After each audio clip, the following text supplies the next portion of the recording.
Hello and welcome to another rather special episode of Fully Charged. When it comes to merely presenting a new product, Steve Jobs from Apple and more recently Elon Musk from Tesla have set the bar fairly high. Now, anyone who watched the full launch event for the Faraday Future FF91 electric car may have winced every now and then at the style, slickness and, how shall I put this politely, less than gripping presenters.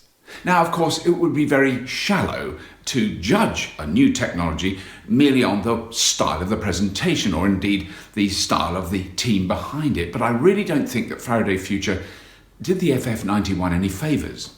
Interestingly, Faraday Future are not the only new car maker to have recently launched something, or maybe that should be potential car maker to have recently launched a potential something in the last couple of months. And to judge this purely on the launch event alone, Lucid Motors won it by spades. Lucid Motors? Who are they? What the what? Spookily similar to Faraday Future, Lucid Motors has come out of Silicon Valley in California. It has hired engineers from existing manufacturers and has backing from both American venture capital companies and Chinese investors, including LeEco, who are also funding Faraday Future. They're also funded by Tsing Capital, the clean tech venture capital arm of Tsinghao Holdings. Tsinghao Holdings is a state-owned Chinese corporation which sprang out of Tsinghao University in the early noughties and is very successful. Free market, state-owned communist capitalism. It's fantastic, isn't it?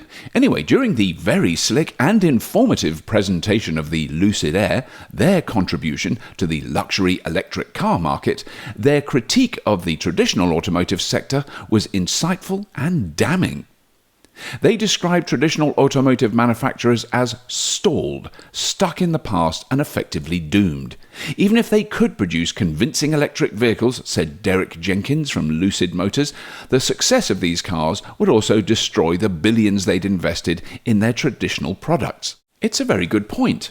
And as the cost of batteries comes down, which it's doing, and the energy density goes up, which it's doing, as we'll see soon, the excuses the traditional car makers can use as to why their electric cars are so much more expensive than their traditional clunkers are going to look increasingly frail. Lucid Motors also went into enormous details about the packaging of the Lucid Air. Their chief technical officer, Peter Rawlinson, went through the way they had increased the cabin size without increasing the size of the car. Now, this Rawlinson chap has got a bit of a track record developing cars. He was chief engineer at Lotus, principal engineer at Jaguar, and most recently the chief engineer for the Tesla Model S. So it's not really surprising they've come up with a pretty impressive car. The Lucid Air will, by the time it's in production in 2018, have a 300-mile range as standard from a 100 kilowatt-hour battery, or 400 miles from an optional 130 kilowatt-hour battery.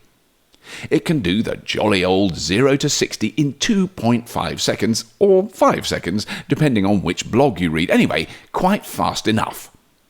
It was built by a team of 300 people. It's an amazing achievement.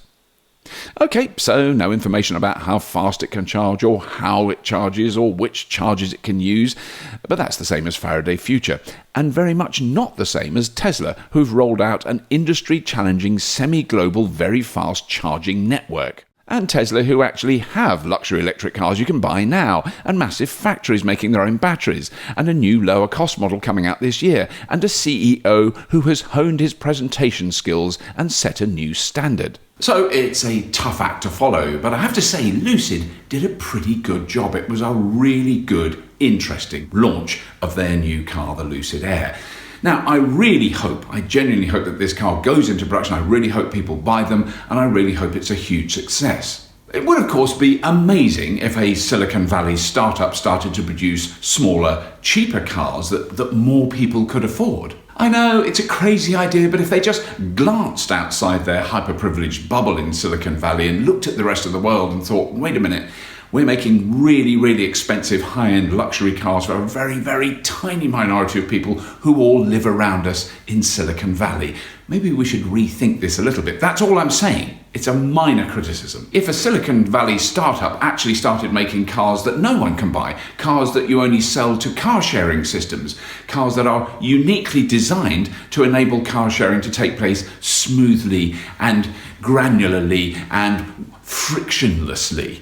That's what we really need, is really easy cars that we can share really easily, so we have less cars. Because really what we're seeing here is yet another super luxury, incredibly expensive, high performance, super sporty, four-seater sedan car. I mean, is it really important how fast a car goes from 0 to 60? Does that really mean anything anymore? We know we can do it. We know that technology will be able to do this. There will soon be a car that goes 0 to 60 in a second, but that will probably kill you or rip your bowels out. So what's the point? Let's have cars that are cheaper, easier to use, easier to share, and so we can have less of them on the road, and we can have some of our space back that we presently dedicate to leaving great big lumps of metal lying about for 90% of their useful lives. Anyway, that's all I've got time for. A little bit of an end rant there. If you have been, thank you for watching.